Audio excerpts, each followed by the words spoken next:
እድገት እውነትስ አለ ወይ ኢትዮጵያ ውስጥ? ባለፉት 6 ዓመታት 7 ዓመታት እንግዲህ 6-7 ዓመት ምለው ኮሮናውን ጨምሬ ውጊያውንም ጨምሬ ነው እንጂ እነሱ ከወጡ 6-7 ዓመት አልሞላ። ግን እነሱን ደምረን ስናይ እድገት አለ ወይ ያለ እንደሆነ እውነቱን ለመናገር የኢትዮጵያ ሕዝብ አይኑ እንዲገለጥ ልቦናው እንዲከፈት ያገኘውን መልካም እድል ያገኘውን የተከፈተ ብርሃን በማስተዋል እንዲጠቀምበት ከከፍተኛ ማሳሰቢያም ጭምር ነው። አሁን ማነሳውን ሐሳብ ማነሳው ኢትዮጵያ ውስጥ እድገት ሳይሆን ሚራክል ነው ያለው። ኢትዮጵያ ውስጥ ለውጥ ሳይሆን እኛ ለውጥ ልናመጣ ያሰብን ሰዎች ካሰብነው ፍጥነትና ጥራት በላይ ነው ለውጥ እየመጣ ያለው። ይሄን እድገት በተገለጠ አይን ማየት ካልቻል መጠበቅ ካልቻል መደገፍ ካልቻል አደገኛ ጣጣና መከራ ሊያመጣብን ይችላል። ጥቂት ኢንዲኬተርስ ብቻ ላንሳ። ብዙ ሰው የማያስተውለው ግን ሚራክል ተብሎ ቢወሰደው አንዳንድ ኢንዲኬተር ላንሳ። በነገራችን ላይ በዚህ አመቱን ስንጀምር የኢትዮጵያ የማንሰራራት አመት ነው ብዬ ነበር። ዘንድሮ እኮ ከፍተኛ የማንሰራራት አመት ነው።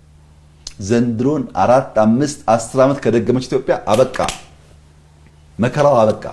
ዘንድሮ መደጋገም ግን የጋራ ራዕይ፣ የጋራ ጥረት፣ የጋራ ስራ መሆን አለበት።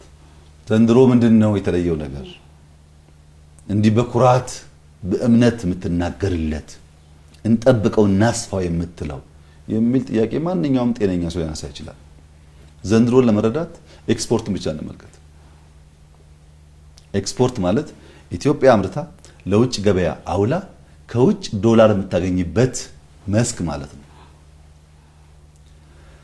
ከ1984 83 አይደለም 84 እስከ 98 ያለው 15 ዓመት 84 85 እያልሽ ቆጥረሽ 98 ስትጨምሪ 15 ዓመት ነው። ከ84 እስከ 98 ባለው 15 ዓመት ውስጥ ኢትዮጵያ ለውጭ ገበያ ኤክስፖርት አድርጋ ያገኘችው ሀብት 7.5 ቢሊዮን ዶላር ነው። የአንድ ዓመት አይደለም፣ የ15 ዓመት 7.5 ቢሊዮን ዶላር በ15 ዓመት ነው ያወጣችው። መቼ? ከ84 98። ይሄ ዘመን ብዙ ጉዳይ የነበረበት ዘመን ነው። የኢትዮ ኤርትራ ጦርነት 90 የነበረበት፣ የ97 ምርጫ የነበረበት፣ ብዙ ሰው የሚያወራለት ኢንሲደንት የነበረበት ዘመን ነው። እሱን ጨምሮ ነው የማወራው።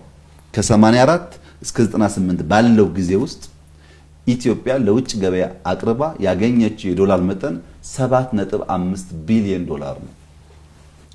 ዘንድሮ በአንድ ዓመት 8 ቢሊዮን በላይ ዶላር ገደማ ከኤክስፖርት ታገኛለች። በአንድ ዓመት 8 ቢሊዮን በላይ ዶላር የምታገኝ ሀገር 15 ዓመት ሙሉ ምን ትሰራ ነበር ብሎ መጠየቅ ያስፈልጋል። አእምሮ ያስፈልጋል። ለዚህ ማስተዋል ያስፈልጋል። በተገለጠ ልቦና ማየት ያስፈልጋል። ያ 15 ዓመት እንደዚህ አይነት ተአምር ሰርተንበት ቢሆን ኖሮ ዛሬ የት እንሆን ነበር ብሎ በቁጭት መንፈስ ተምሮ መለወጥን ይጠይቃል።